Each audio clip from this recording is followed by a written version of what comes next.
For more information about this or any episode of the podcast, check out the website at philosophizethis.org. We have additional content, further reading, transcripts of every show, all free, of course. But if you value the show as an educational resource and you want to help keep it going, you can find out more about how to do that at patreon.com/philosophizethis. Or alternatively, if you're buying something from Amazon this week anyway, consider clicking through our banner. It's at the bottom center of the landing page of philosophizethis.org. Small percentage goes back to the show. It may just be a click for you, but every little bit adds up. Thank you for wanting to know more today than you did yesterday, and I hope you love the show. It's a funny story. I was at a sports bar the other day, and I completely humiliated myself. I walked into the place, loud music blaring in my ears, right? 100+ TVs lined the wall, just plastered the wall, all playing different kinds of sports games. Basketball, football, baseball, whatever you want to see. And the entire place was empty. Like, I was truly the only guy in this entire restaurant. Like, I saw a tumbleweed blow past me in the distance. And I walk up to the counter and I sit down, and this nice gentleman greets me from behind the counter. And apparently, I didn't realize it as I was doing it, but apparently as I'm soaking in the atmosphere, I was looking around and kind of smiling, right? And this guy behind the counter walks up to me. He's like, "Hey, look at this guy. Yeah, he's feeling good right now, aren't you? Yeah. Hey, why you smiling, man?" And I was like, to be honest, I can't think of a really good reason not to be smiling right now. I'm happy. He's like, "Well, why are you happy?" And I say, "Because I'm talking to you in this wonderful place here." And at this point, he gets a really serious look on his face, and he leans in really close to me, and he says, "No, man, why are you happy? Why are you happy?" Now, at this point, I'm like, oh my God, this guy's a philosopher. I should have known, right? This is the Socrates of Buffalo Wild Wings. He just finds random people, he asks them why they're happy, and he tries to get to the bottom of exactly what makes them grateful to be alive. I like this guy. So at this point, I feel like he's not satisfied by my disingenuous pleasantries. I'm going to go into the more full, honest answer about why I'm happy. So I give it to him. Oh, my God. You guys ever do something that's so embarrassing, you think back to it and you cringe. Your stomach is just eating at you. Why do our bodies do that? Anyway, so I look at this guy and I say, "Do you know why I'm happy? Because I feel like a king right now. In fact, I feel like one of the most privileged kings that's ever lived in the history of mankind. I'm serious. I just look at my life right now, and I compare what I have at my disposal with what every other generation of humans have had at their disposal, and to be honest, it's impossible not to be smiling. I mean, think about it in the context of this one little piece of my day. I drove down here in my giant metal horse, right? It took me 5 minutes to get here. Except my metal horse has the power of 200 horses, and I can go anywhere I want on a moment's notice. I come here to your fine establishment that's well lit and safe and clean, and a servant writes down my request, no offense, of what my professional chef is going to be preparing for my cheat meal that week. Oh, and by the way, there's such an abundance of high-calorie, professionally prepared food in the world that I have to limit myself to 1 meal a week so that I don't eat myself to death. So as I sit here waiting for my chef-prepared food to arrive, I'm constantly entertained by these magic boxes all around me. I mean, think about it. 500 channels, all competing for my attention. They have a team of people at their headquarters constantly honing their programming, constantly fine-tuning things, trying to create the best product they possibly can, so that I watch their channel instead of the other 499 channels. And if at any point I'm bored of these options, I can always go to the internet. An endless sea of entertainment competing for my eyeballs. YouTube videos, blog posts, podcasts, all vying for my attention.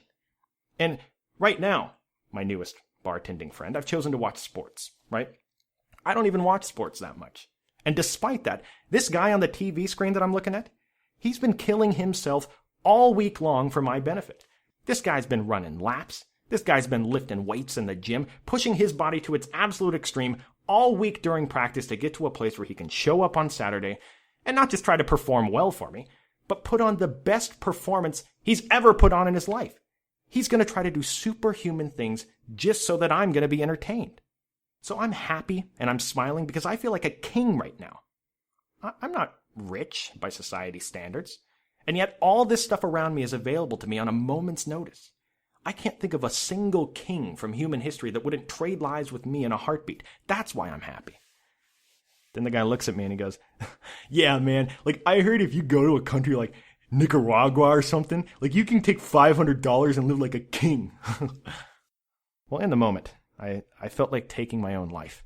I felt like beating my head into the granite countertop until I was a senseless vegetable in the hospital, and you guys would all have to take care of me. But in actuality, it was all my fault, right? This guy just wanted to have a normal conversation. I'm the one that assumed he wanted to hear about all the twisted thoughts I have going through my head at any given moment.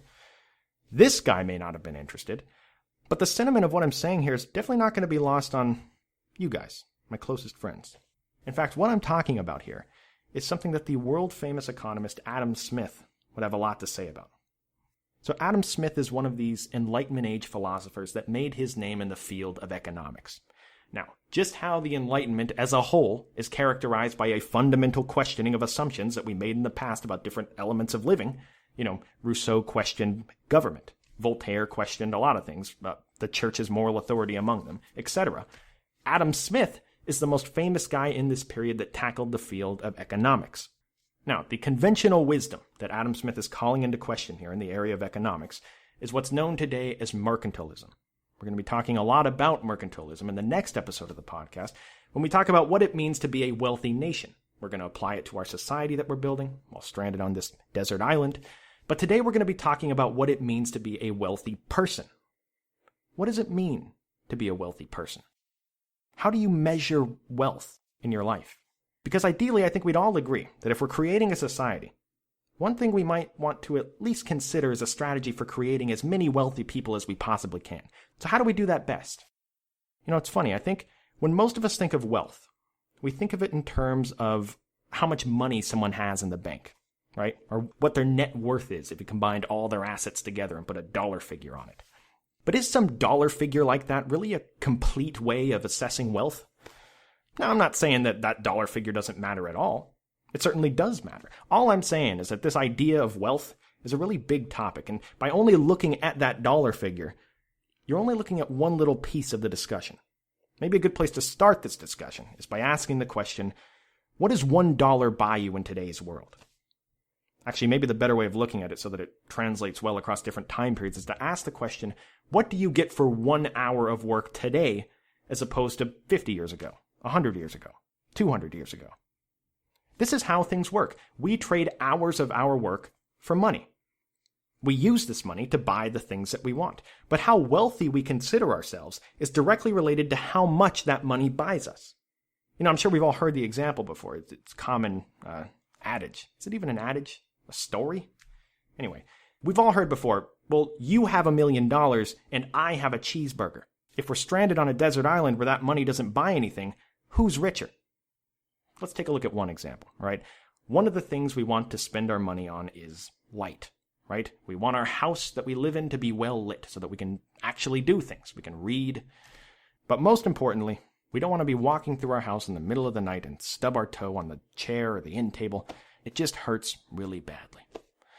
Let's look back to the year 1800. In the year 1800, the primary means if you wanted to conjure up some light was a candle. If you wanted to buy a candle at the store that burned and created 1 hour of light for you in the year 1800, 1 hour of light to do whatever you did back then, read your old English philosophical text, that candle would cost you the equivalent of 6 hours of your work. You would have to work 6 hours to make the money you need to buy that one candle. Now, just 80 years later, in the 1880s, with the advent of the kerosene lamp making the conjuring of light much more efficient, to get that exact same hour of light to read your 1880s Victorian-era magazine, that would cost you the equivalent of 15 minutes of your work. Obviously, a giant improvement. In the 1950s, 1 hour of light took you 8 seconds to earn, and in the 21st century, you earn what you need to earn to conjure up 1 hour of light in just over half a second. In 200 years, the efficiency of your work hours in this very small area has improved by 43,200 times. Really, this whole situation doesn't matter that much to the average person, right? I mean, not many people think about their wealth in terms of how it compares to the way people lived 200 years ago. They think about how they stack up against everybody else in modern times, their friends, their neighbors. If everybody had a castle in modern times, we'd be complaining about the fact we don't have a helicopter pad like the guy next door. But it's interesting to ask the question, why does this dynamic exist? In the area of producing light, why are we 43,200 times wealthier than somebody living 200 years ago? Well, there are a number of reasons, but two of the biggest are, one, technological innovation. Over the years, we've just invented better and better ways of generating light. And this has been done by people who, two, specialize in the field of light generation, if that's what you want to call it. Technological innovation and specialization. These two things are the linchpin, and they're also incredibly intertwined. People specializing in a certain field leads to technological innovation, and then the people that specialize in this new innovation create new technological innovations. It's a vicious cycle, but it's a cycle that is good. It's a cycle that makes living as an average citizen in the 21st century better than living like the most privileged monarch in the world in the year 1800. And this specialization and the enormously beneficial effects that it has on a society is something that Adam Smith talks about at length in his work. He uses the example of pins. Not a pin that you write with, a pin like a metal pin that you sew stuff with and stab people, whatever you do with a pin. He says that before humans began specializing in stuff, we were doing things really, really inefficiently. He gives the example of one guy. If one guy decides that he's setting out today to make a bunch of pins for his family, that guy has an absolutely giant task ahead of him. What Adam Smith says is that even when we consider something as seemingly basic and simple as a pin, there's still multiple different steps that it takes to make one of those. You gotta lay out the strip of metal. You gotta cut the pin down to size. You gotta sharpen the pin so it actually goes through stuff. You gotta buff the pin down to something shiny that isn't gonna create friction when it goes through fabric if you're sewing with it. You gotta poke the hole at the top of the pin so thread can go through it. And Adam Smith lays out over a dozen steps that go into making just one single pin. And if this one single guy spends his entire day making pins, then Adam Smith says that guy would be lucky if he even completes one pin. Think of all the transition time. Think of how inefficiently he's doing all of the different steps that it takes to make a pin. Think of all the mistakes he stands to make, or the unrefined system that he has of any one of these steps. We can all relate to what Adam Smith's talking about here. Just look around your house, try to pick anything, and try to spend a day making one of those things. You don't make spoons for a living, so for you to try to do all the stuff associated with spoon making by yourself, it's just a very inefficient usage of your time. And by people not acting inefficiently in this way over the years, it's led to a lot of progress for society. And if this seems really obvious to you now, it wasn't back in the time of Adam Smith. He offers an alternative to having one guy spend his entire day trying to make pins by looking at a pin-making factory. This would be an operation that dedicates each day specializing in pins. Instead of one person doing all the steps themselves and just making a pin, a different person would specialize in each of the different steps. One person would specialize in laying out the metal. One person would specialize in cutting the metal. One person would specialize in putting the little hole at the top. You guys get the point. Adam Smith says that by his estimation, while the single guy making pins only stands to make one per day if he's lucky, this team of specialists that he's assembled, when humans are working together in coalition, these guys can make almost 50,000 pins in a day. And when you look at it that way, the potential benefits to a growing society are just obvious here. Think about it in terms of our growing society, our island, right? How do we want to do things?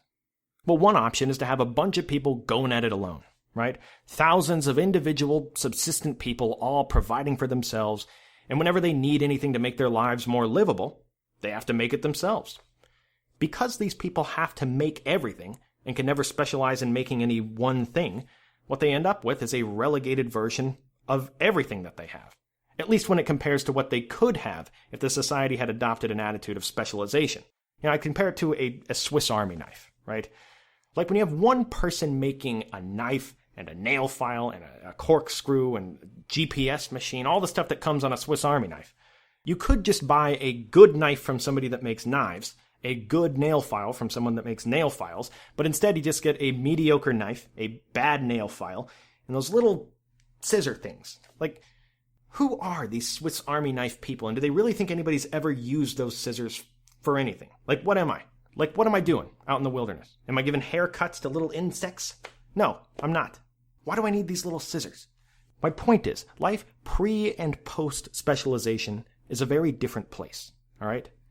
What if instead of living individual subsistent lifestyles on this island, we all find something that we think is going to be useful for everyone on the island, and we specialize in making it? And throughout this process of specializing and making something, you're going to develop new systems and new technology that makes your job of creating this thing better designed and more efficient. Eventually, you got a stockpile of these things that you make that are useful to everyone in the society. And then you go around trading them for stuff that other people specialized in, which in turn will be created with a better design and more efficiency because they're specialists. You're going to get a higher quality than you could do if you did it all yourself. Now, this is all very awesome and very straightforward, but probably the most awesome and most revolutionary thing about this small section of Adam Smith's thought is that it creates that vicious cycle that we were talking about. Think about it.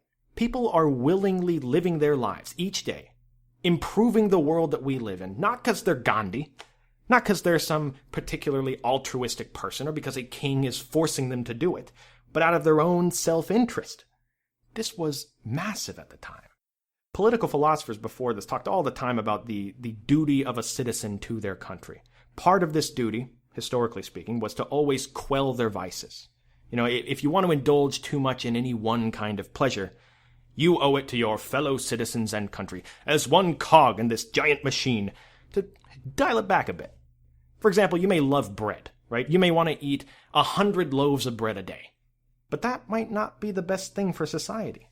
When you walk up in the bakery and you're like the Cookie Monster of bread, it's like, nom, nom, and you eat 100 loaves of bread.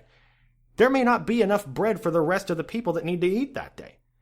But in Adam Smith's new way of looking at things, people's vices can actually serve to benefit society as a whole. This was giant. I keep saying giant and massive. I need different synonyms for big. For example, what if this person loves bread so much that they decide to specialize in bread making, right? What if they want to find a way to create a bread surplus so that not only they can have their 100 loaves of bread a day, but that everybody else in society could get theirs too? And this person, while doing it, takes their bread really seriously because they're the ones that love bread. They only want the softest, tastiest bread with the perfect golden brown crust surrounding it. And their new system, their new machine that they build, it makes that a reality on every single loaf. The point is, there's a self-interested motivation there for improving bread production. And it has nothing to do with us waiting around for some altruistic person to build a better mousetrap for us. No, on the contrary, that strange vice that you have for eating mice, that's the thing that motivates you to build the better mousetrap. And this is a simple but crucial change to Adam Smith. He talks about bargains. He famously said, man is an animal that makes bargains. And what he means by that is that it's a uniquely human characteristic to trade useful things for other useful things. I mean, you don't see zebras trading grass with each other in little Ziploc baggies. You don't see beavers trading supplies for building their dams with each other. No, it's a human characteristic to make bargains. And one of the most common tactics that we use to try to get what we want from the other person is by appealing to their self-interest. You know, you say, here's why it benefits you greatly to make this deal with me, right? Now note the distinction here. We aren't begging this person to give us what we want by appealing to their altruism. We aren't asking them to make this bargain with us because it'd be a really nice thing to do for me and it would really make my day if you did it. No, we tell them the way that they can get what they want is by giving us what we want. And this process, while done on a small scale with these individual transactions, is simultaneously being done on a large scale with society. We don't wait around for some knight in shining armor to come along and create the iPhone for us. You know, I'm doing this in the name of society. I'm doing it so that people can finally text each other and be happy. No, Steve Jobs builds a team of people, and he creates the iPhone for self-interested reasons, whatever reason it may be. Maybe he wanted glory. Maybe he wanted to go down in history as someone that drastically improved the lives of billions of people. Who knows? And Adam Smith's point is, who cares, really? His vice, if that's what you want to call it, of wanting to be put down in the annals of history, ultimately is a great thing for everyone, including him. As humans, as soon as we realized that we could make these bargains with each other that are in the self-interest of both parties involved, that led to a massive change. Because now, every single person doesn't need to be self-sufficient. So what does it mean to be a wealthy person? Let's go back to the beginning of the episode with the overly sanctimonious proclamation that I made at the altar of the Buffalo Wild Wings to the bartender, right? This long soliloquy that I gave, referencing all this stuff, it It's honestly just a love sonnet, kind of, written to Adam Smith's writing on the benefits of specialization and these self-interested bargains that humans make with each other. Think about it. One of the things I talked about was the professional sports player, right? This guy that spends his days running laps, eating a perfectly clean diet, and pushing his body to its physical limits simply so that I can sit down in my modern-day coliseum and be entertained by the show he's putting on for me. Well, in reality, that's not really what's happening at all. This guy doesn't even know who I am. He couldn't care less about me. The reason he's doing all this stuff is because it's in his self-interest to do it. Maybe he loves his job, loves playing the game, you know? Maybe he's doing it because he likes the idea of making $20 million a year. Maybe he's doing it to etch his name in the sports history books and to become immortalized as a star. There's a lot of reasons why he could be doing it, but effectively, to me, it doesn't matter at all. Regardless of why he's doing it, I'm still living the life of a king that has people training all day, every day, simply to put on a show for me at the end of the week. In fact, I would say that the show that self-interest and specialization produces is actually much better than anything a king could get throughout history. Let's consider the alternative, right? Let's say that I was a ruthless monarch in the 1500s and I could somehow gaze into the future and see the life that Stephen West was living in the year 2015. And I decide that I, too, want a bunch of people doing a grueling training regimen so that I have a show to watch on the weekend. Let's say that as king, I take 1,500 people, force them to train all week long, and I call this group of people the NFL. I'm still getting a vastly inferior product than what we're getting in 2015. First of all, these guys have no motivation to push their bodies to the absolute max. I mean, when you remove the meritocracy of professional sports, there's no reason for them to try as hard as they possibly can each day. I mean, why risk long-term injury when you don't have to? They aren't going to like what they're doing. They're forced to do it, so that's probably going to shine through. The point is, this game is just going to be less exciting in every single aspect. Consider for a second just how incredible it is that not only do we get a better product in 2015, but these professional athletes aren't doing this job because I'm a king and they're forced to, or because they're altruistic. You know, they're competing because they're just a bunch of nice guys that want society to have something to entertain themselves with. We don't have to wait around for any of that. They do it because it's in their own self-interest to give everything that they have in this area that they specialize in. By the way, this applies to everything that I mentioned in that long-winded example to the bartender that day. Cars, buildings, light fixtures, chef-prepared food, bar stools, TVs, entertainment channels, TV shows, and yes, even sports stars on those TV shows. Consider that just a few short generations ago, people would look at what we have at our fingertips on a daily basis, and it would be difficult for them not to think of us as God kings. That is pretty incredible. And it's only possible because of things like specialization and the self-interested bargains that we make with each other as human beings. So the takeaway from this is that when we're shipwrecked on our island, it's very easy to let Hollywood shade the way that we think about the expectations of how things are going to be once we have to fend for ourselves. It's very easy to imagine us all living individual, subsistent lifestyles, just trying to collect enough stuff to survive for that day. But if we apply these basic ideas from Adam Smith, things might not be that bad for very long. Because by us working together, with each other, 8 hours of you working hard might not just produce one pin, but it might be closer to the 50,000 number. Thank you for listening. I'll talk to you next time. Thank you for listening to this show today. You can follow me on Twitter at I am Stephen West. You can join the discussion on Facebook at Philosophize This Show. Sometimes we look at different moral dilemmas from the news. Sometimes we showcase a quote and talk about how it relates to the episode. If you love the program and you want to make sure you never miss an episode, as well as get additional content, please consider signing up for email notifications. You can find the box to do it. It's on the front page of philosophizethis.org. And as always, thank you for wanting to know more today than you did yesterday.